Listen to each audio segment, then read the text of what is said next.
Ahora descubrirás dónde está Dios, y sabrás qué es lo que tanto deseas inconscientemente.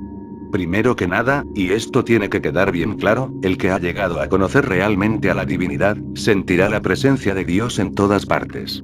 Tanto en el templo como en un lugar ajeno al templo. ¿Cómo distinguirá, pues, lo que es un templo de lo que no es un templo? Identificamos el templo como un lugar donde está la presencia de Dios, pero si uno siente su presencia en todas partes, entonces todo lugar es su templo. Ya no será necesario construir templos concretos, ni tampoco suprimir los templos.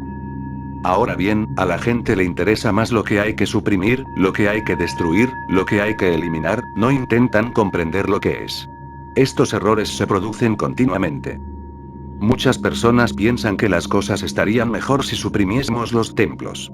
Pero, no serviría de nada librarse de estos templos. Ambos grupos están equivocados, los que ven a Dios en los templos y los que destruyen los templos. El que solo ve a Dios en el templo comete un error, porque, ¿a quién ve fuera del templo? Evidentemente, su error es que no ve a Dios más que en el templo. Tu templo es muy insignificante, y lo definitivo es muy vasto. No puedes confinar a Dios en tus templos minúsculos e insignificantes. El error de la otra persona es este. Quiere suprimir los templos, destruirlos. Cree que solo entonces podrá ver a Dios. Tus templos son demasiado pequeños para que sirvan de moradas de Dios o para impedir a alguien ver a Dios. Recordadlo. Vuestros templos son tan ridículamente pequeños que no pueden convertirse en la morada de Dios, ni tampoco pueden ser una cárcel donde esté encerrado Dios, que supuestamente quedaría libre al destruirlos. Debéis comprender exactamente lo que os digo. Lo que os digo es esto, solo cuando hemos entrado en la meditación, entramos verdaderamente en un templo. La meditación es el único templo que no tiene paredes. La meditación es el único templo en que, en cuanto se entra en él, se entra verdaderamente en un templo. Y el que empieza a vivir en meditación empieza a vivir en el templo 24 horas al día. ¿De qué sirve a una persona visitar el templo si no vive en meditación? ¿Qué sentido tiene que vaya a un lugar que solemos llamar templo? Un comerciante que cuenta dinero en su tienda puede levantarse de pronto, si así lo desea, e ir al templo.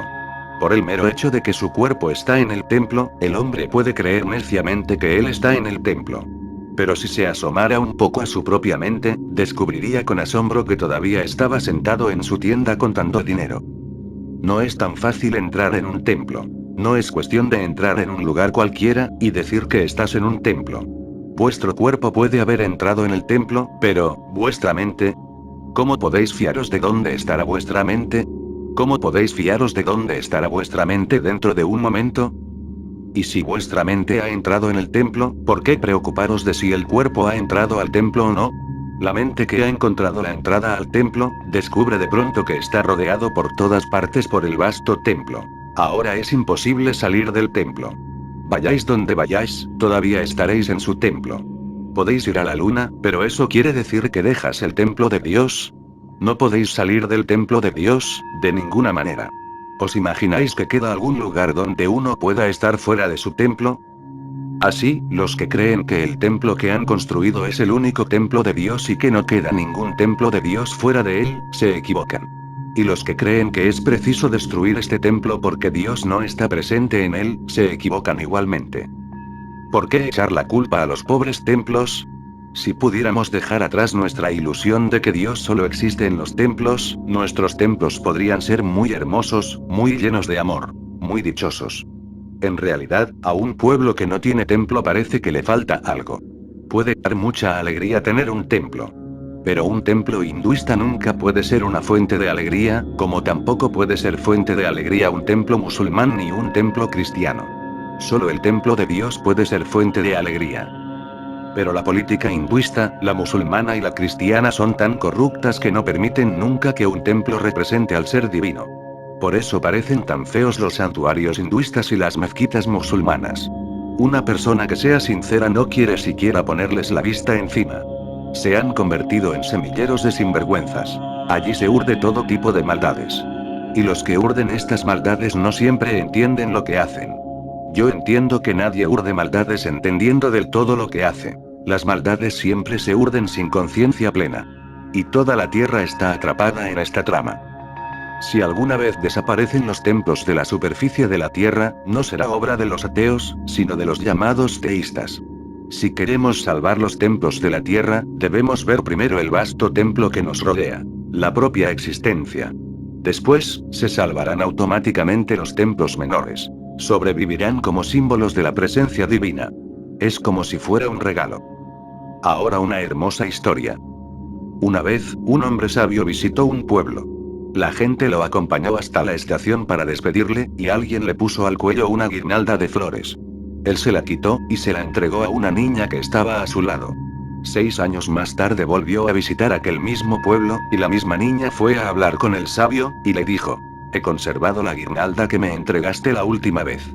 Aunque las flores se han marchitado, y la gente dice que ya no les queda aroma, están tan frescas y fragantes como el primer día. Al fin y al cabo, me las diste tú. El sabio visitó su casa, y ella sacó una preciosa caja de madera en la que estaba depositada cuidadosamente la guirnalda. Las flores se habían marchitado, y estaban secas. Habían perdido su fragancia. Cualquiera que las viese podía preguntarle: ¿por qué has guardado esos desperdicios en una caja tan bonita? ¿Qué necesidad tenías? La caja es valiosa, pero esos desperdicios no valen nada. La niña podía tirar la caja, pero no los desperdicios. Ella veía algo más en los desperdicios. Para ella eran un símbolo. Podían ser desperdicios para el resto del mundo, pero no para ella.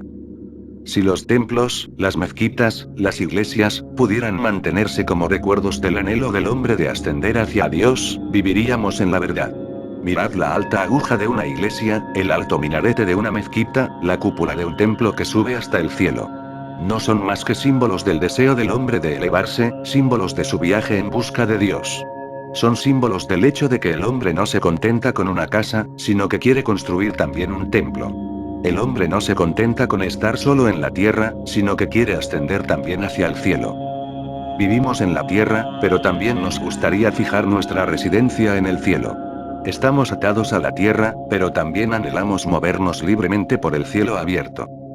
Los templos, las mezquitas y las iglesias pueden ser preciosos. Son unas ilustraciones increíbles creadas por el hombre. Pero se han vuelto feos porque han entrado en ellos muchas cosas absurdas. Ahora, el templo ya no es un templo, se ha convertido en el templo de los hinduistas, musulmanes, cristianos, de fulano o de mengano.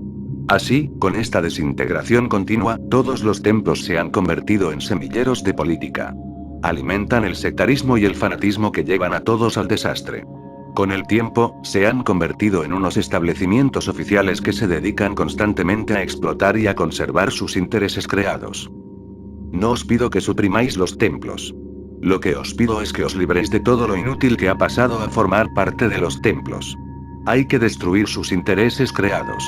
Hay que salvar a los templos de que se conviertan en establecimientos oficiales. Hay que salvarlos del sectarismo y del fanatismo. Un templo es un lugar muy hermoso si no deja de ser un recordatorio de lo divino, de Dios, si no deja de ser un símbolo de Él, si refleja un fenómeno que asciende hacia el cielo. Lo único que quiero decir es que, mientras los templos sigan siendo el resorte principal de la política, seguirán provocando desgracias. Y ahora, en efecto, los templos no son sino el resorte principal de la política. Cuando se construye un templo para los hinduistas, se convierte automáticamente en un semillero de política, pues la política significa sectarismo. Y la religión no tiene absolutamente nada que ver con el sectarismo. La religión significa un compromiso personal con la espiritualidad, y la política significa sectarismo. Sed conscientes siempre de que la religión se puede relacionar con un compromiso con la espiritualidad, pero no puede relacionarse nunca con el sectarismo. La política se alimenta del sectarismo, el sectarismo se alimenta del odio, y el odio se alimenta de sangre. Y todas estas maldades siguen adelante. El templo se ha vuelto impuro como símbolo de Dios. Hay que eliminar esa impureza. Por tanto, el templo será un símbolo de gran belleza. Si un pueblo tiene un templo que no pertenezca ni a los hinduistas ni a los musulmanes ni a los cristianos, el pueblo será hermoso. El templo se convertirá en un adorno del pueblo. El templo se convertirá en un recuerdo de lo infinito. A los que entren en el templo no les parecerá que, por hacerlo, se han acercado a Dios, ni que fuera del templo estaban lejos de Él. La gente sentirá, simplemente, que el templo es un lugar donde les resulta más fácil entrar en sí mismos, que el templo solo ha de ser un lugar donde uno conoce la belleza, la paz y la soledad. En tal caso, el templo será sencillamente un lugar adecuado para practicar la meditación. Y la meditación es el camino que conduce a lo divino. No todos encuentran fácilmente en sus casas la paz necesaria para practicar la meditación. Pero todos los habitantes de un pueblo, juntos, pueden construir fácilmente una casa tan pacífica. Cada pueblo debe tener un lugar para practicar la meditación. Eso es todo lo que significan el templo y la mezquita, nada más. En la actualidad, ya no son lugares para practicar la meditación, se han convertido en centros para difundir agitaciones y maldades. Así pues, no tenemos necesidad de suprimir los templos. Pero debemos procurar que el templo no siga siendo un centro de agitación. También debemos procurar que el templo vuelva a manos de la religión, y que no siga en manos de los hinduistas ni de los musulmanes ni de los cristianos ni de fulano ni de mengano. Todas las casas son de Dios, pero lo que importa es verlo. Y, para ello, entrad en vosotros mismos. Oíd donde os parezca. El día en que esto se haga realidad, se creará en el mundo el templo tal como debe ser.